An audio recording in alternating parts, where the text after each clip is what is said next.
স্বাধীনতার ৭৮ বছর পর শিক্ষিত হলো আলু ভাজা শিক্ষিত হলো।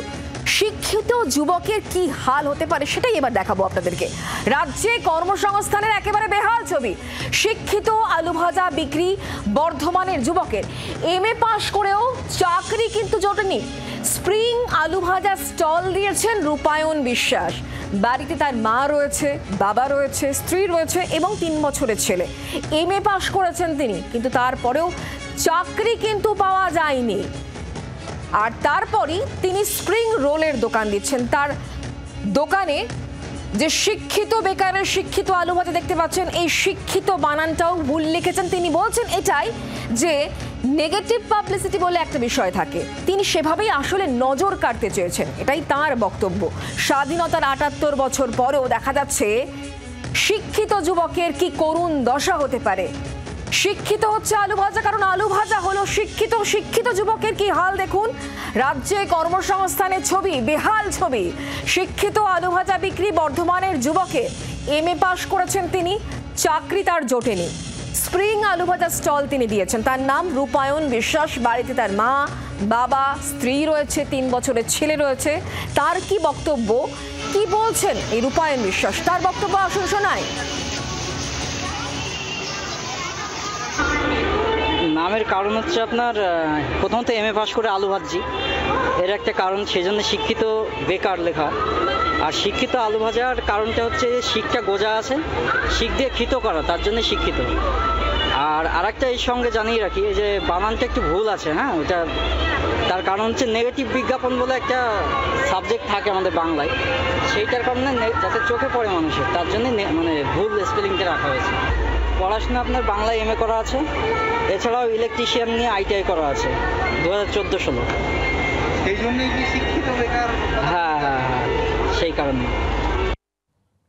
শুধুমাত্র তিনি বাংলায় এমএ করেছেন এমনটা নয়, তিনি ইলেকট্রিশিয়ানে আইটিআই করেছেন, তার একাধিক যোগ্যতা রয়েছে। তিনি তারপরেও কেন আলু ভাজছেন তার ব্যাখ্যাও তিনি কিন্তু দিলেন, এবং কেন শিক্ষিত নামটা ভুল করে লিখেছেন সেটাও তিনি ব্যাখ্যা দিলেন। স্থানীয়রা এই বিষয়টি কি বলছেন, তাদের বক্তব্য আসলে শোনাই। হ্যাঁ, এই নামটা শিক্ষিত বেকারের শিক্ষিত আলু ভাজা, এই নামটি উনি নিজে বেছেছেন এই কারণে যে আমাদের রাজ্যের সরকারকে একটা গালে থাপ্পড় মারার জন্য এই নামটি ব্যবহার করেছেন, এবং খুব সচেতনভাবেই ব্যবহার করেছেন। আমি ওনাকে কুর্নিশ জানাচ্ছি যে উনি একজন এমএ পাস ভালো শিক্ষিত ছেলে, সে হচ্ছে যে আজকে আলু ভেজে তার দিন কাটাতে হচ্ছে, এবং এই রকম স্বপ্ন অনেকেরই চুরি হয়ে গেছে।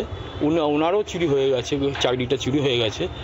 আমি যা শুনলাম যে উনি প্রাইমারিতে টেটে পাসও করেছিলেন, তারপর নাকি ওই র্যাঙ্ক জাম্প করে অন্যরা পেয়েছে, উনি পাননি।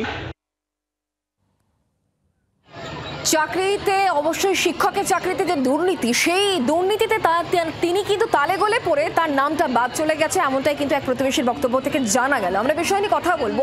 পার্থ এই মুহূর্তে আমাদের সঙ্গে রয়েছেন, প্রতিনিধি টেলিফোনের। পার্থ, শিক্ষিত যুবকের কি হাল এই বাংলায়, সে তো আমরা এই ছবি দেখেই পুরো বুঝতে পারছি।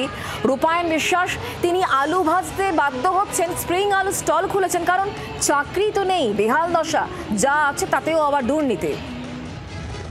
হ্যাঁ সুখা, দেখো এটা একটা মস্ত বড় ধাক্কা স্বাধীনতা দিবসের দিনটায়। বর্ধমানের উৎসব ময়দানে সারা বছরই মেলা বসে, এবছর এখন একটা মেলা চলছে এই সময়। সেই মেলাতেই এই রূপায়ণ বিশ্বাস রানাঘাট থেকে এসে একটা স্টল খুলেছেন।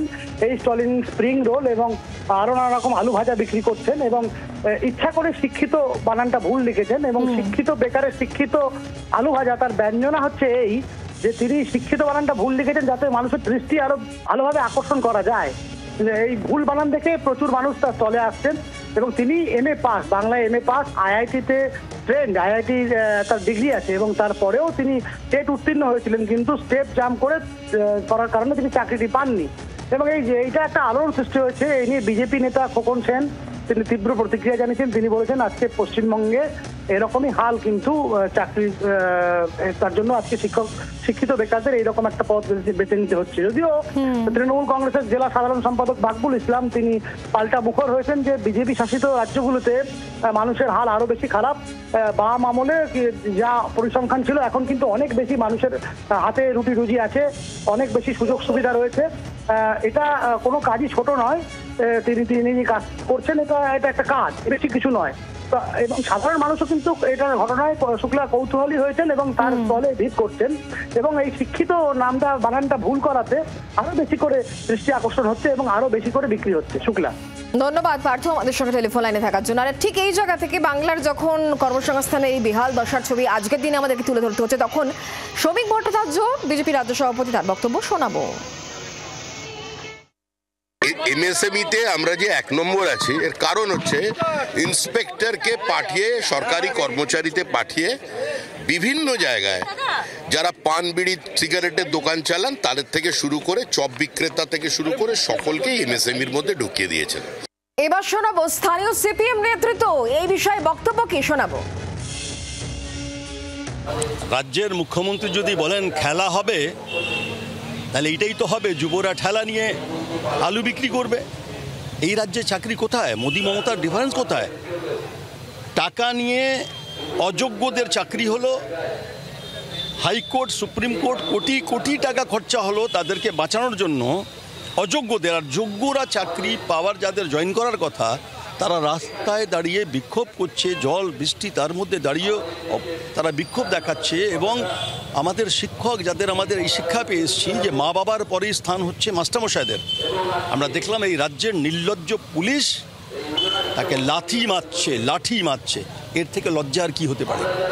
রাজ্যের মুখ্যমন্ত্রীর লজ্জা নেই? আমি একজন বাংলার একজন নাগরিক হিসেবে আমি লজ্জিত। খেলা হবে, যুবকদের ভবিষ্যৎ নিয়ে খেলা হচ্ছে। তার জন্যই এই যত শিক্ষিত বেকাররা চাকরি নেই, মোটরসাইকেল নিয়ে ডেলিভারি বয় হচ্ছে। ফলে খেলার জন্য তো ঠেলা হবে, ঠেলাতেই বিক্রি হবে, ঠেলার বিক্রি করছে যুবক। স্বাধীনতার ৭৮ বছর পার, কিন্তু শিক্ষিত যুবকের কি হার সেই ছবি এই মুহূর্তে আপনারা দেখতে পাচ্ছেন। আলু ভাজা স্টল দিয়েছেন, এমএ করেছেন রূপায়ণ বিশ্বাস। বাংলার আওয়াজ, বাঙালির আবেগ, জি 24 ঘন্টা।